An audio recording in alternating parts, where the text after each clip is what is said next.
যেতিয়া সন্মান সহকাৰে গামোচা আৰু তামোলৰ বটাৰে মাতিব তেতিয়া যাতে আমাৰ শ্ৰমিকসকল যায়। মোৰ খোলা আহ্বান। তেতিয়া মিয়া মানুহে শ্ৰম কৰিবলৈ যোৱা, সাধাৰণ কাম কৰিবলৈ যোৱা খাটি খোৱা মানুহজন কোন সাহসত প্ৰয়োজনীত বহি থাকিব।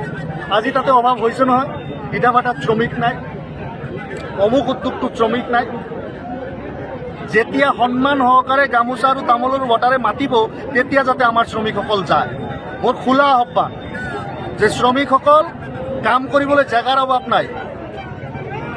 কেৰেলা হওক, দিল্লী হওক, অসম হওক, বিভিন্ন ঠাইত নামনি অসমৰ বিভিন্ন ঠাইত জেগা আছে।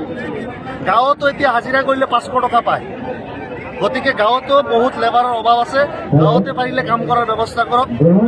দূৰতকৈ মানুহৰ উপকাৰ কৰিবলৈ গৈ গালি আৰু লাঠি খাব নালাগে।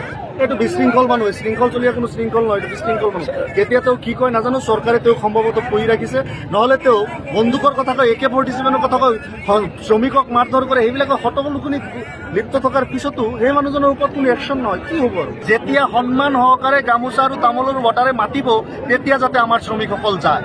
মোৰ খোলা আহ্বান। তেতিয়া মিয়া মানুহে শ্ৰম কৰিবলৈ যোৱা, সাধাৰণ কাম কৰিবলৈ যোৱা খাটি খোৱা মানুহজন কোন সাহসত প্ৰয়োজনীত বহি থাকিব।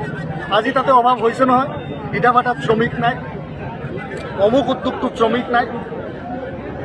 যেতিয়া সন্মান সহকাৰে গামোচা আৰু তামোলৰ বটাৰে মাতিব তেতিয়া যাতে আমাৰ শ্ৰমিকসকল যায়। মোৰ খোলা আহ্বান যে শ্ৰমিকসকল কাম কৰিবলৈ জেগাৰ অভাৱ নাই। কেৰেলা হওক, দিল্লী হওক, অসম হওক, বিভিন্ন ঠাইত নামনি অসমৰ বিভিন্ন ঠাইত জেগা আছে। গাঁৱতো এতিয়া হাজিৰা কৰিলে 500 টকা পায়। গতিকে গাঁৱতো বহুত লেবাৰৰ অভাৱ আছে। গাঁৱতে পাৰিলে কাম কৰাৰ ব্যৱস্থা কৰক। দূৰতকৈ মানুহৰ উপকাৰ কৰিবলৈ গৈ গালি আৰু লাঠি খাব নালাগে। এইটো বিশৃংখল মানুহ, শৃংখল চলীয়া কোনো শৃংখল নহয়, এইটো বিশৃংখল মানুহ। কেতিয়া তেওঁ কি কয় নাজানো, চৰকাৰে তেওঁক সম্ভৱতঃ পুহি ৰাখিছে, নহ'লে তেওঁ বন্দুকৰ কথা কয়, AK-47 কথা কয়, শ্ৰমিকক মাৰধৰ কৰে, সেইবিলাকৰ হটবলুকুনিত লিপ্ত থকাৰ পিছতো সেই মানুহজনৰ ওপৰত কোনো একশ্যন নহয়, কি হ'ব আৰু? যেতিয়া সন্মান সহকাৰে গামোচা আৰু তামোলৰ বটাৰে মাতিব তেতিয়া যাতে আমাৰ শ্ৰমিকসকল যায়।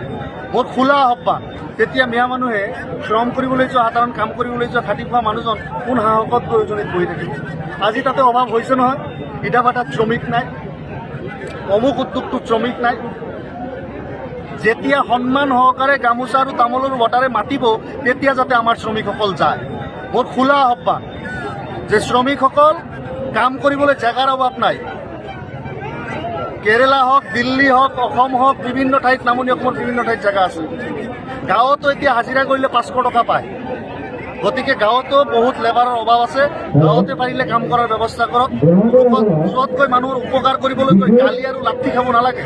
এইটো বিশৃংখল মানুহ, শৃংখল চলীয়া কোনো শৃংখল নহয়, এইটো বিশৃংখল মানুহ। কেতিয়া তেওঁ কি কয় নাজানো, চৰকাৰে তেওঁক সম্ভৱতঃ পুহি ৰাখিছে, নহ'লে তেওঁ বন্দুকৰ কথা কয়, AK-47 কথা কয়, শ্ৰমিকক মাৰধৰ কৰে, সেইবিলাকৰ হটবলুকুনিত লিপ্ত থকাৰ পিছতো সেই মানুহজনৰ ওপৰত কোনো একশ্যন নহয়, কি হ'ব?